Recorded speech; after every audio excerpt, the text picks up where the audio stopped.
it's quite concerning because it's coming at this time where we've had this huge societal shift from an era where most people got a guaranteed pension income for life that was based on their final salary, to an era where most of us accumulate a savings pot for retirement over our working lives. And when you retire, you're told, good luck, try and make it last. Yes. So the risk of longevity, the financial risk of longevity, has really moved from companies to individuals just at a time when the risk is greater than ever. Hello and welcome back to the Personal Investor Podcast. I'm Ed Monk and I'm joined today by my Fidelity colleague Marianna Hunt to talk about one of the most important trends that, if it isn't already, will be affecting our lives a lot in the future. It is the trend for longer living, the aging society, which is putting strains on our systems for health, for housing, our public finances, and of course our personal finances as well. Marianna, welcome along. How are you? Good, thanks. Good. Now, the prompt for us to talk about this topic today was some official figures that we're going to get this week, which really do show this trend for longer living. They are stats for the number of very old people in the UK. So those over 90 years old, and there's numbers for those over 100 years old as well, the centenarians. We're actually recording before those figures have come out, but we know the general trend, don't we, of these numbers? Absolutely. The general trend in the UK and many other developed countries is that life expectancy has been ticking up. So we're all living longer. And in the UK, we have numbers from the Office for National Statistics, which show that between 2003 and 2023, the number of centenarians in the UK more than doubled. Now, Yes. What's really interesting, in my opinion, is that psychologists often find we underestimate our own life expectancy. Yeah. So there was one study that showed that women underestimated their own life expectancy by about 6 years on average. And from a financial planning perspective, that's really concerning. Yeah, there's loads to unpack in all these numbers. It's interesting what you say about us having a misconception about how long we'll live. And I guess that might be partly to do with the fact that we get an idea of what an old person looks like when we are very young ourselves. It's probably our grandparents or their, old people of that generation anyway. But the reality is, in all that time, in our lifetime, life expectancy is going to have moved significantly higher. So what counted as old before won't count as old in the future, and it can be difficult to kind of really like get your head around that, right? It's we have all these sort of incorrect ideas about the very old. Absolutely. And I think also a lot of the time people are looking at averages, and Yeah. actually looking at the average isn't that helpful, particularly if you're older, because the average life expectancy includes, unfortunately, a lot of people who have passed away younger in Yeah. life. So if you're 65, average life expectancy for a man at 65 is actually 5 years older than the overall average life expectancy. So these numbers can actually be quite misleading. I actually Yeah. checked my own numbers this morning on the ONS website, and I've got a 1 in 4 chance of living till 97 and a 1 in 10 chance of living to 100. So these are that's quite terrifying and very real for people. Yeah, absolutely. Yeah, those when you put those kind of odds on it, I think that's when it really becomes alive for people, Yeah. and they think that actually, oh, it's not just the one outlier that's going to live to 100. Lots Yeah. and lots of people. You said a quarter of people your age, women, will live to 97. Yeah. Was looking as well. I didn't look at my own one. It's going to be sadly a little less than that, but Give yourself a scare. for 65-year-olds today, a woman will live on average to 88. It's 85 for a man. Much higher for the sort of the 1 in 10 chance of reaching 98 for women. That's really, really like a live issue, isn't it, basically? Yeah. And I think these numbers wouldn't be so terrifying if it wasn't also accompanied by the fact that birth rates have been falling at the same time. So the Yeah. problem we have here is we have a shrinking working age population and a growing pensioner population. So you've got fewer working people paying taxes to fund the pensions of that growing cohort of older people, which is a massive headache for the government to get its head around. Yeah, and we're going to see this week, as I said, whether there's another rise in the number of 100-year-olds in this country. You always get a bit of noise in these life expectancy numbers. They have actually plateaued and dipped even in recent years, and that could be to do with all sorts of factors that will affect the numbers if it, we had the pandemic, of course, but Mm, even in a year where there's a cold winter or there's a virulent strain of flu, whatever it is, that can affect those numbers. Actually, one of the most interesting things in the numbers that we're going to get this week, I think, is that in the number of very old people above 90, there's a dip or was a oh, dip in the numbers really? around 2008-ish, a dip. And what that actually indicated, rather than any kind of contemporary factor, that reflected all the way back in 1914 to 18, the war, the Wow. Great War, the First World War, and the fact that so many people went off to fight in that war and obviously didn't come back, many of them. Yeah. You also had Spanish flu at about the Yeah. same time, and it had this huge sort of crater in the number of births that happened around that. It's That's really so interesting data. interesting. It is very, very interesting data. And of course, what we're talking about, as you say, are averages. Yeah. There's all sorts of factors that will probably coincide with people being expecting to live longer. So if you Mm, live in a certain part of the country, yeah. I think in the southwest, the southeast, and London, life Yeah. expectancy is higher. It's higher for women, as we've said. It's higher if your income has been higher. Mm, It's higher if you're married than if you're single. So if you're ticking a lot of these boxes, then you're going to have to nudge up and up and up what your yeah. personal life expectancy is actually going to be. It does have many implications. Huge costs to the government through state pensions. That's the obvious one, but all Yeah. sorts of other spending on the health service in particular. And clearly, it's a big issue for anyone who wants to fund their own retirement Mm. from savings and investments as well. Absolutely. And it's quite concerning because it's coming at this time where we've had this huge societal shift from an era where most people got a guaranteed pension income for life that Mm. was based on their final salary to an era where most of us accumulate a savings pot for retirement over our working lives. And when you retire, you're told, good luck, try and make it last. Yes. So the risk of longevity, the financial risk of longevity, has really moved from companies to individuals just at a time when the risk is greater than ever. Yes, exactly. And we wanted to try and cover off some of the things that people can at least think about when it comes to managing their own retirement planning to help cope with living much longer. And by the way, we shouldn't be completely negative, right? This is a positive. There's a lot of positive about the fact that people are living longer. It's because we're healthier.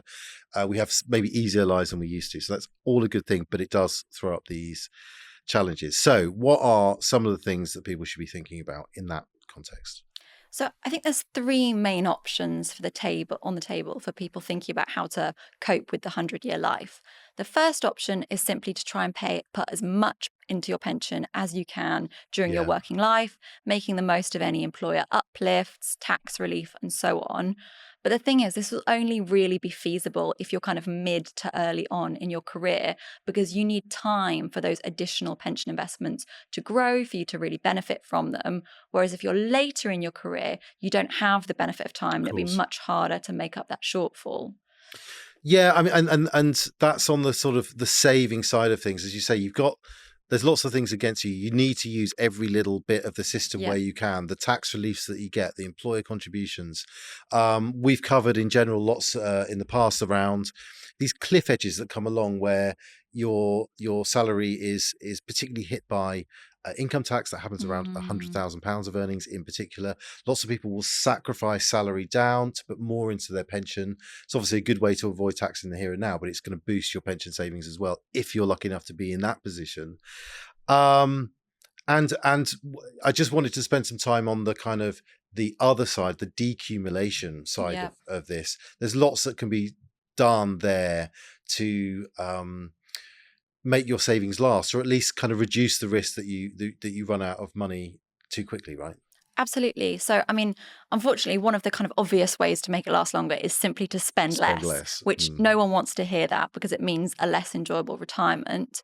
Another option on the table, but it can be quite risk, is to take a bit more risk with your investments in the hope of better returns. Now, this Yes. absolutely will not be for everyone, but we do know that there are some people who potentially around the age of 65, they really de-risk their investments, move entirely into cash or bonds or something like that, and they might have another 30 years to live. So there are situations situations where people could take a bit more risk at that age. But we know there are plenty of people who are taking the right amount of investment risk, and it wouldn't be appropriate for them to take any more. Yeah. And obviously, if you are taking more risk, there's the concern that those investments might fall further if there's a market downturn. So that's a really tricky one. Yeah, of course, we're talking a lot about people who want to fund their own retirement income from savings and investments. And that means they are exposed to the ups and downs of markets. There are other ways, aren't there? You can get an annuity that's going to guarantee Absolutely. your income. But the rates right now are pretty good on annuities. They haven't always been that way. But we said about spending less, which is a very sort of austere way of thinking about it. But actually, there are reasons to think that you can plan your income in ways that you don't necessarily have to miss out on lots of things through your retirement. The natural profile of your spending is likely to change as you get older and then very old, and it's likely to reduce, frankly, isn't it? Because those first few years of retirement, you want to be spending money, you want to be making the most of your freedom from work, but also actually your health. I was looking at statistics saying that for people in their healthy life, so the years spent in healthy life, a male at 65 could expect to spend about 10 years actually with good health. Comparable numbers for women as well, slightly longer. So that's all time that you can enjoy your retirement, but then spending might fall a bit. Then you might be traveling less. Yeah. The only, I suppose, spanner to throw into the works there could be the kind of great unknown of will people be needing to pay for later life care? And we know that the figures for that are just completely eye-watering. Yeah. It's really hard to get kind of robust numbers on what your chances actually are of needing care in later life. So there was a study back in 1997 from the University of Kent, which suggested that for women, the chance is about 1 in 3 women will need later life care at some point. And I think perhaps 1 in 5 men, so slightly lower for men. But if you do need it, then the numbers are just so painful. I think average costs at the moment are around £50,000 per year for a care home. So that's really going to eat into people's pension savings if they do need it. Yeah, care's just a really difficult problem to solve, isn't it? Because what makes it so hard to plan is that on balance, you're less likely to need care than needing it, but it's still a very significant number of people that do need it.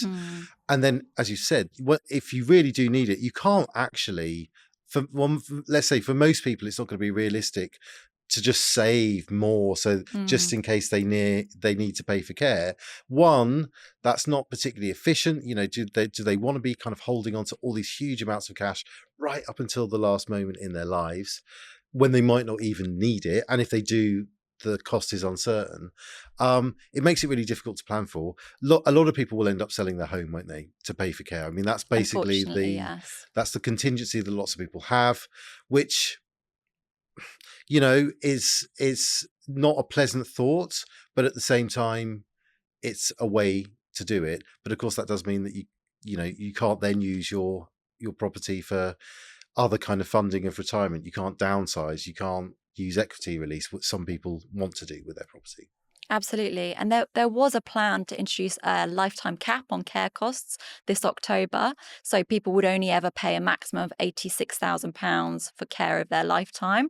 Unfortunately, that's now been scrapped. So essentially, the amount that you can be charged is unlimited. Yes. You spoke about the options on the table for improving your chances of coping with 100-year life. One of them is to delay your retirement, isn't it? So you retire later. We spent a lot of time on the pod talking about the ways in which this doesn't actually have to be the horrific prospect that it will be to some people. You don't have to work full time for longer, do you? You can work part time. You can work in other roles. You can work in locations that are closer to home, more on terms that you are happy with. That can be a powerful way, can't it, to improve your finances in retirement? It can. And actually, scientists have found there's lots of other benefits to people for working later in life. So, for example, the social connections that you get out of it, the fact that you're out and about, you're more active, you're moving, you're intellectually stimulated. So, even apart from the financial side, there are lots of other benefits. However, it is kind of dependent on you being in the privileged position of doing a job where you don't need to be manual or physical. Whereas, Of course. for those people who've worked perhaps their whole lives in a very physical job, maybe that won't be possible. Yeah, it's really difficult difficult, and it is easy for people in privileged positions of having, easier work through their lifetime, and then work that is flexible and that can be done ad hoc or on a freelance basis or consultancy or whatever it is. But it is worth everyone investing some time thinking about, well, what would your option be? And it doesn't. It could be a sort of something you're genuinely interested in, a hobby or something you want to expand out. Because the point about that work, where maybe you're after the age of 60, you've still got some energy left and you still want to fill your days and your time and earn that extra money, what would you do that kind of keeps you stimulated and sort of social and all those are benefits that you talk about there? Absolutely. And I think it's something that in the UK we need to do more to support, because anecdotally there's a lot of evidence that in the UK we're not brilliant at retaining older workers or supporting them to retrain and do different things. People often hold up the Nordic countries as poster Mm. childs of how you can do this really well. So, for example, in some of the Nordic countries, you can boost your state pension by delaying your retirement, or you get tax benefits. And Finland, for example, had this brilliant campaign in the late 90s, early 2000s around supporting older workers to retrain, do new things, which had a lot of success in helping more people stay in the workforce later in life. Yeah, indeed. We probably do need some of that in the UK as well. Okay, finally today, Marianne, I wanted to spend some time on kind of the other side of this longevity trend. We've spoken about the challenges it's going to throw up for people, but there may be some opportunities as well. Some investors are going to be looking for ways to take advantage of these trends, looking for the areas that are going to be growing as a result of aging societies. What sorts of opportunities does this trend create? Yeah, it's really interesting to see how a lot of people are kind of flipping this on their head and seeing it as potentially an investment opportunity. So some fund managers talk about what they're calling the silver economy. So the idea that we're not just living longer, but older people are much wealthier than they were in previous generations. And there are certain sectors that people spotlight that they think will benefit as a result of that. So sectors that people often point to would be healthcare, but also consumer companies that focus particularly on older demographics, Hmm. like skincare sector, beauty sector. And then also, interestingly, some people see technology as a bit of a play on longevity, with the idea there being that as we've got a shrinking working age population, a growing older population, we're going to be more reliant on things like artificial intelligence to boost productivity. Yeah, and robotics. I mean, all this sort of very amazing kind of technology to help Yeah. people around the home, and coming out of places like Japan. Obviously, they're kind of ahead of the curve in terms of an aging society, and they have had to rise to these challenges, and a lot of the innovation is coming from those places. Okay, well, Mariana, that is just about all the time we have for now. I will just remind you all that if you found any of this interesting or useful, to please subscribe to the channel. It means you're going to get updated content as soon as it is released, and it really will help other people find this content as well. That said, Mariana, thanks for joining me. Thanks very much.